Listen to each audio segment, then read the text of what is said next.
all aboard for your chance to win $1,000 every week until December 28th. That's right, $1,000 cash just in time for the holidays. To hop on board, just head to churchillmortgage.com and punch your ticket to the Churchill Express giveaway. Visit churchillmortgage.com for your chance to win big. This is a paid advertisement. NMLS ID 1591. NMLSConsumerAccess.org. Equal housing lender. 1749 Mallory Lane, Suite 100, Brentwood, Tennessee 37027. Wake up at Holiday Inn Express to a can't-miss breakfast that's free with every stay. Count on all the hot, fresh coffee you need and an incredible breakfast buffet that has something for everyone, like eggs, cinnamon rolls, and even hot, fresh pancakes with all the toppings you crave. Next time, do yourself a favor and stay at a Holiday Inn Express with a can't-miss breakfast that's free with every stay. So, when you wake up at Holiday Inn Express, you'll wake up happy. A part of IHG Hotels and Resorts.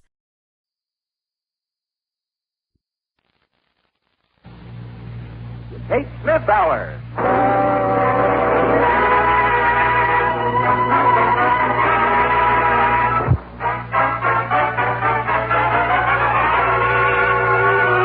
Good evening. This is Ted Collins saying Merry Christmas and starting another Kate Smith Hour on its way to Americans everywhere.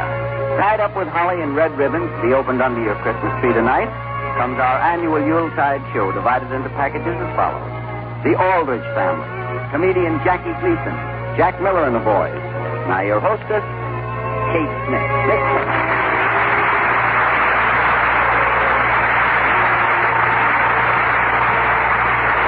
Hello, everybody.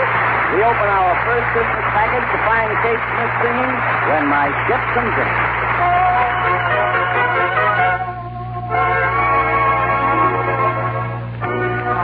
Fires every ice cream factory. Can come and get it free, and I'll throw all the pennies in the sea when my ship comes in. Buy up all the public schools in time, and all day long I'll have them closed up tight, but they'll be used for picture shows at night. Comes in, say I'll buy Barnum and Bailey, and I'll move them right next door. They'll give two performances daily for the kids who never saw shows before. I'll go to each department store and say,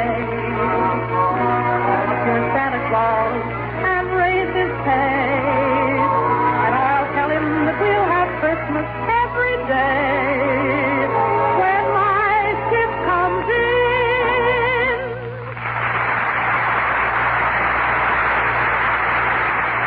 Everybody knows this musical signature.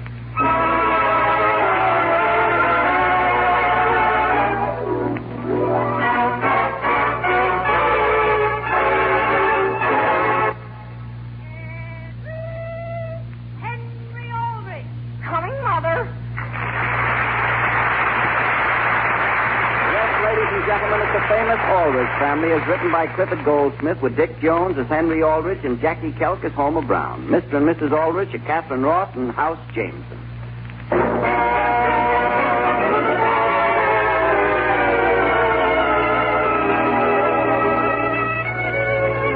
You know, at Christmas time, which is above all else a family celebration, what could be more appropriate than to drop in on the Aldriches and their neighbors as they're led around and around the family circle by teenage Henry. The scene opens at Homer Brown's house, and the time is Christmas afternoon. Now listen, Henry. This wristwatch isn't yours. My father just gave it to me for Christmas. But it's exactly like the one my Aunt Harriet gave me, and I can't find it. Look, couldn't I just borrow yours until I get to our Christmas dinner? Oh, no, Henry. This is a waterproof, shockproof, dustproof watch, and I'm not going to trust you with it. But, Homer, my Aunt Harriet's having Christmas dinner with us. And they've got her place right on my left, next to where I wear my watch. No. Supposing my folks ask me what time it is. All right. Give me a call, and I'll be very glad to tell you what time it is. No. Would you be interested in 3 weeks of my allowance? Well, 3 weeks? Come on out here in the front hall so we don't bother my father. Boy, thanks, Homer. Boy, if I got to run. When I left the house, my mother was just getting the turkey out of the oven. Hold on. What is it, Father? What time is it? Why, Oh, Mr. Brown, it's exactly 5 minutes to 2. So long, Homer. Homer, could you come here a minute, please? now, Father? What was it you just gave Henry as he went out the door? Why, I tell you, Father, he's going to give me 3 weeks of his allowance. I want you to march over to Henry's house and get your watch back, or you'll go without your allowance for 3 months.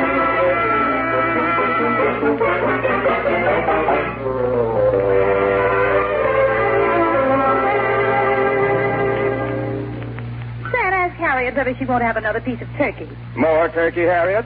No, thank you. Where in the world were you able to get turkey? Why, we shot this one, Harriet. It was flying over the house. Henry, is that watch I gave you keeping good time? Oh, yes, Aunt Harriet. It doesn't lose it. It hasn't lost. It's swell. Who could that be at the door? I'll see who it is. Don't you want me to, Mother? No, thank you, Mary. I'm already on the way. Let me see the watch, Henry. Oh, you want to see it? Here it is, Aunt Harriet.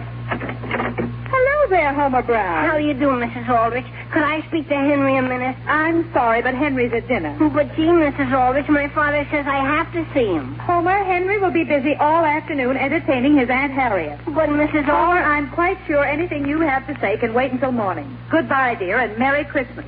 Okay, Mrs. Aldrich. The only thing is...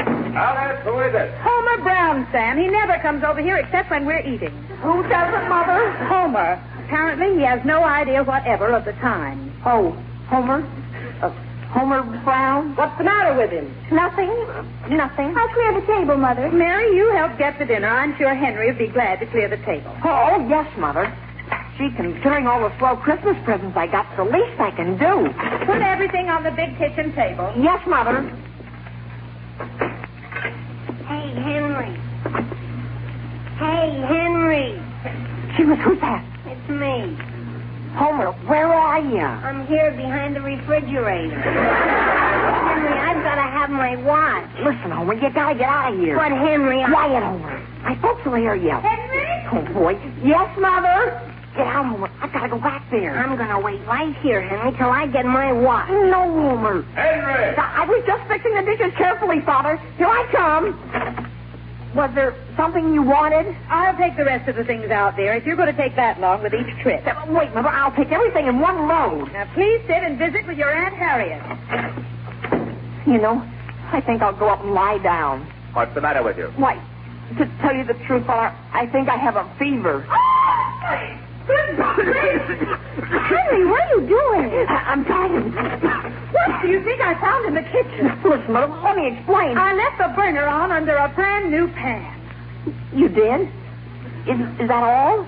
Well, what do you mean, dear? Is that all? Mary? Yes, Mother? How many pieces of pie did you cut out there? 5. Well, I could only find 4. There's one missing? Well, what could that be? That whistle, you mean? Yes, it sounded as though it was right here in this house. I think it came from the cellar. From the cellar, Mary? She was... What's there in the cellar that would whistle? And Harry, will you have some salt on my pie? Well, some people like it. Stan, is the hot water heater down in the basement all right? Perhaps I better go down and see. You sit still, Father, and finish your pie. I don't mind going down, Henry. I'm halfway out to the kitchen already. Well, when you get down there, just turn the glass off. Yes, Father. Hey, Homer. Homer, you down there in the basement? Yes, and I want my watch. It's so dark down here. Where are you? In the coal bin. Listen, Homer, do you want to get me into serious trouble? And do you want me to go up and tell your Aunt Harriet that's my watch you have? Please, I beg of you, with all its decent inside you, don't go up. Henry! Yes, Father? What are you doing down there? I'm sweeping the cellar. What for? Well, it's something I should have done weeks ago, Father. Quick, Homer, my father's coming. Oh, let me up the stairs. Can't go upstairs. You gotta go in here. In where? In this little room where my father has his work bench. But gee whiz. Okay. Henry! Don't bother to come down, Father. What's the trouble down there? Are you in there, Homer? Yeah. But, Henry, you've still got my watch. Henry, may I ask why you're sweeping the cellar while your Aunt Harriet is taking dinner with us? Oh, why, I guess I just didn't stop to think, Father. Who snapped the lock on the door to my workroom? Why, could I have, Father? I've told everyone in this house the key to that lock has been lost and it must not be closed. You mean it can't be opened? Of course it can't until I get a locksmith tomorrow. Oh, boy. Who said that? I didn't want to. Oh, boy, oh, boy, oh, boy.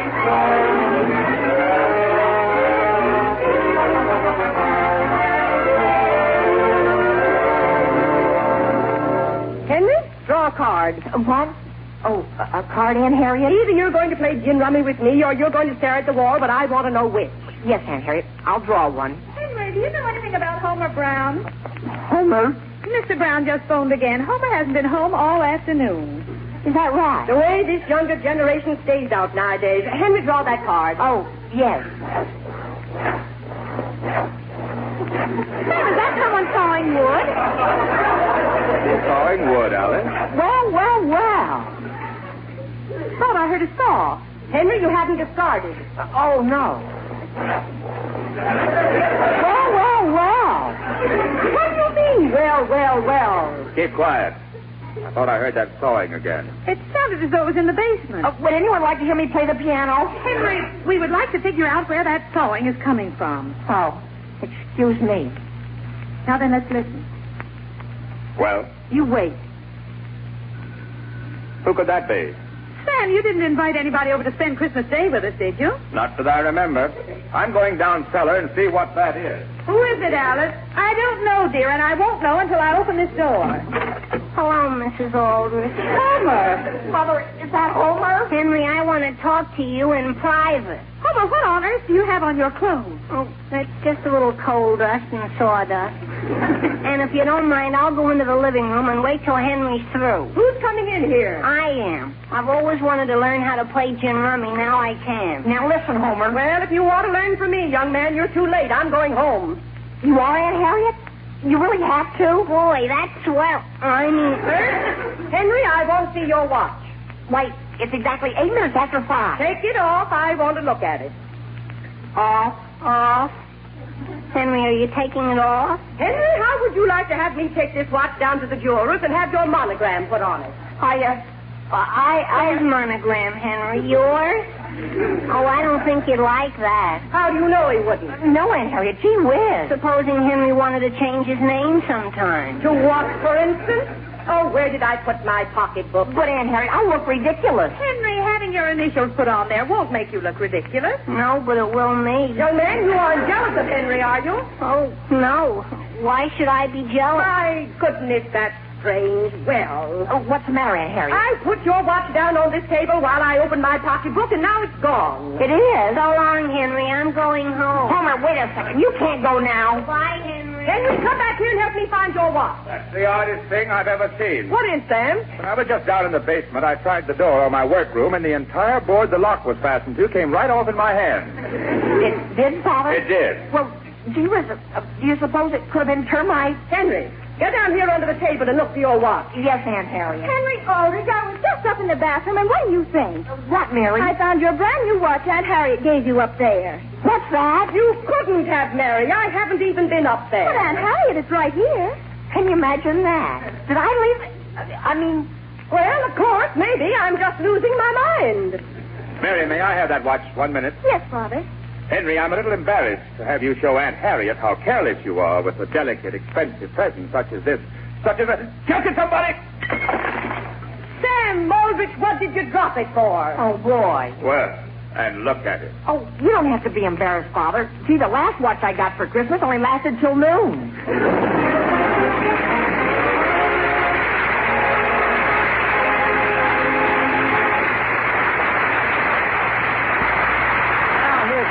Full of fun, a gift that's crammed with gaiety and laughs. We bring you now that favorite of nightclub, stage, and radio, that star of the successful Broadway musical Follow the Girls, Mr. Jackie Gleason.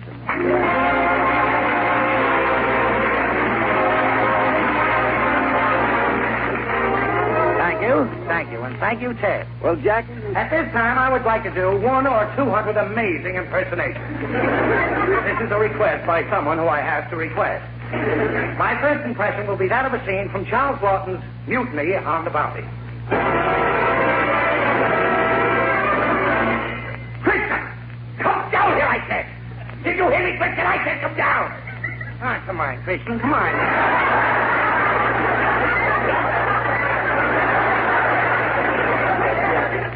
My next impersonation will be Charles Boyer in a scene from his last picture.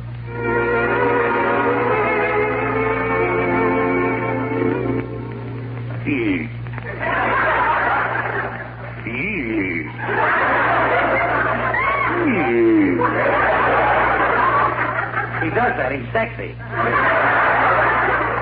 I do the same thing. I'm a pig.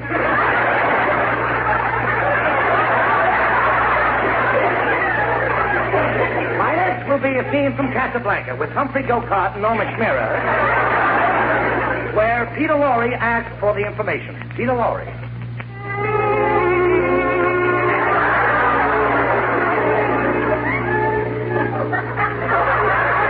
Did you get the information for me, Mr. Miller? You didn't get the information for me, Mr. Miller? You're supposed to get the information for me. Now, how do you like that, bum? Didn't get the information.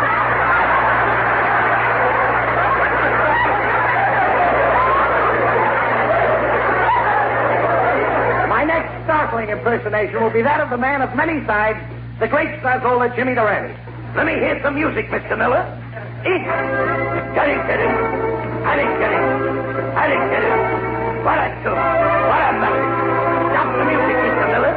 I'm walking down the street the other day with my 12 kids behind me. A cop comes up to me and he says, "You're under arrest." I said, "You can't arrest me. I didn't do nothing." He said, "You must have did something with that crowd following you." A little more music, Mr. Miller. Eat. Get it. What a melody. What a tune. Stop the music, Mr. Miller. I'm walking down a strange street and I see a guy hit the kid over the head with an umbrella. I says, "What are you using an umbrella for? You should use a bat." He says, "I know it, but he lasts longer with an umbrella." A little more music, Mr. Miller. Get it. What a beautiful thing. Stop the music, Mr. Miller. Everybody's talking about the Depression. What's a depression? A depression is a dent. What's a dent? A dent is a hole. What's a hole? A hole is nothing. And if you think that I'm going to stand here and talk about nothing, you're out of your mind. But what I want to know is, eat.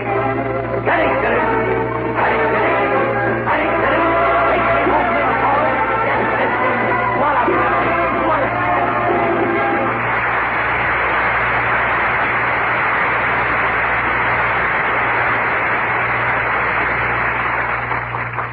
So, Ted, that's how I got into show business. Well, that's very interesting. But by the way, Jackie, didn't love enter your life at any time?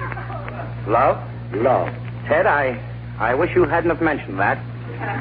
Jackie, I'm really very sorry if I touched a tender spot. Oh, that's all right. Would you like to talk about it a little bit, Jackie? Well, I told you about the rest. I might as well tell all. A little music, please.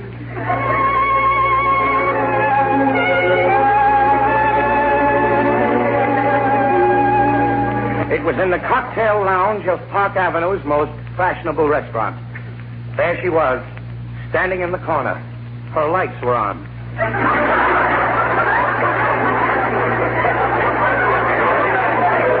Her discs were revolving. I looked at her and she turned green. Purple, yellow, all the colors of the rainbow dashed through her neon veins. She was the most beautiful jukebox I had ever seen. Dynamic, electric, orthophonic. Entranced, I walked over, put a nickel in her, and she sang the song that was to become our song. Bessie me mucho. It was then that I knew I was in love. It was the beginning of a tragic romance. That first blissful week cost me 10 years of my life, all my self-respect, and $4.80 a nickel. Night after night, it was just Juki and I and Bessie me mucho. Bessie me mucho. I just couldn't get enough of her Bessie me mucho. I knew she only loved me for my money. I knew she'd play me for a while and then cast me aside like an old shoo-shoo baby. But I was a lost soul. I couldn't resist her. Embarrassed, I would sneak to the cashier and say, $1 worth of nickels, please. My friends were beginning to avoid me. They would look at me strangely and say, here comes policeman, look out, he'll probably want change. Whenever I was away from Juki, I'd remember all the lovely things she said to me the night before. Amor, amor, besame mucho, or would you rather be a pig?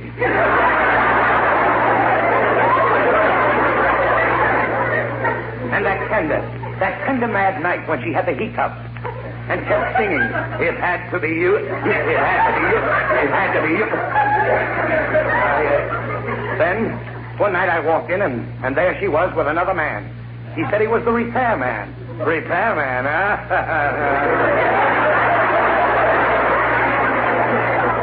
There he was, standing close to us, a glass in one hand and a can in the other. They were both getting oil. After that, she was never quite the same. At first, all she wanted was nickels. But now she wanted dimes and quarters, too. We began to have little arguments. She talked back to me. I'd push number 3, and she'd play number 4. I was running out of cash. One night on my last nickel, I asked her to play Besame Mucho. She lit up and yelled, get out of here and get me some money, too. She was giving me the needle. Then one night it happened. I had noticed that gay, vivacious Juki was slipping. Her neons were sagging. She was getting careless about changing her records. And she was slowing down. As I turned to say goodnight, she said, I'll be seeing you. I looked at her horrified with my heart pounding. She was tilted. I phoned for the doctor. He came immediately. He shook his head and said, we'll have to operate at once. She has 4 slugs in her body. He took her away saying, don't worry, my boy. She'll be well and back in no time. The next night, I went back to the place. Our place. And there was somebody new standing in Juki's corner. A loud, flashy, painted hussy. A bleached blonde with a curly maple top. She winked at me with a magic eye, and guiltily I slipped her a nickel. Oh, I don't know why I did it. I was so ashamed. Juki in the hospital and me playing around with another machine. So I went home and I waited for Juki's return. But she never came back. She left the hospital and disappeared. I searched for her and couldn't find her, but I heard vague rumors of her decline. From lunchroom to delicatessen. From delicatessen to candy store. And then one day I heard she was working in McGillicuddy's saloon. She had a new steel arm and a new set of waxes. I rushed down to find her. I walked in and my heart stood still. She was lying on the floor. There was a big crowd around her. I pushed them aside and said, give her air. How she had changed. There were circles under her eyes where people had set down wet glasses.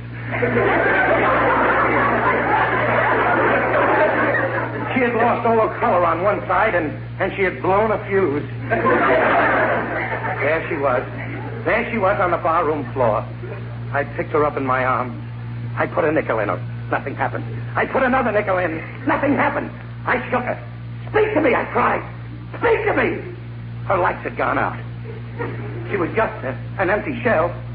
She had no motor to guide her. Oh, I knew this was the end. I pressed her close to me. Tears were running down my face. The only jukebox in the world that could ever mean anything to me was dying in my arms. Without a nickel. But before she died, I held her close and whispered, goodbye, Juki. She smiled tenderly and replied, goodbye, Jerky.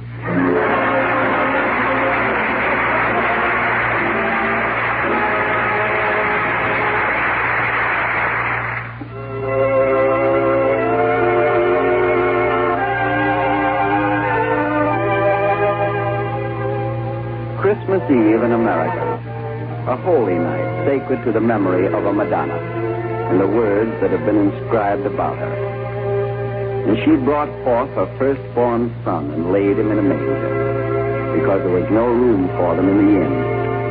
And suddenly there was, with the angel, a multitude of the heavenly host, praising God and saying, glory to God in the highest, and on earth, peace, goodwill toward men.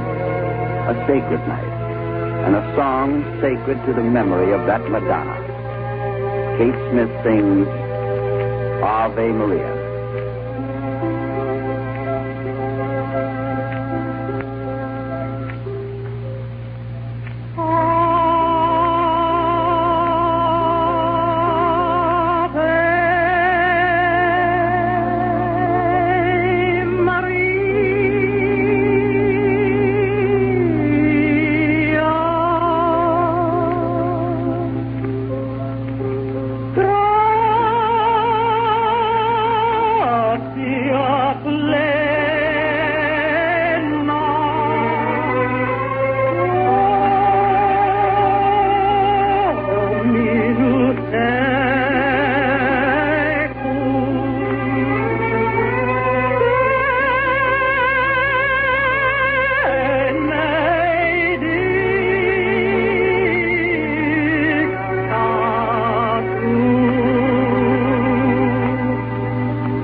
Good night, and Merry Christmas, everybody.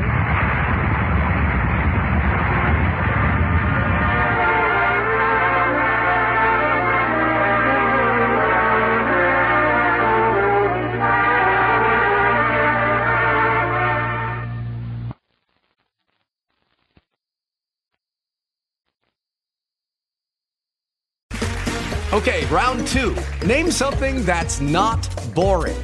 A laundry? Ooh, a book club. Computer solitaire, huh? Ah, oh, sorry, we were looking for Chumba Casino. That's right, ChumbaCasino.com has over 100 casino-style games. Join today and play for free for your chance to redeem some serious prizes. ChumbaCasino.com. No purchase necessary. Void where prohibited by law. 18+. Terms and conditions apply. See website for details. With the Lucky Land Slots, you can get lucky just about anywhere.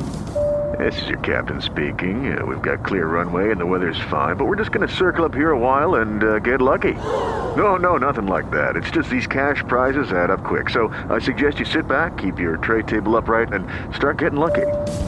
Play for free at LuckyLandSlots.com. Are you feeling lucky? No purchase necessary. Void where prohibited by law. 18+ terms and conditions apply. See website for details.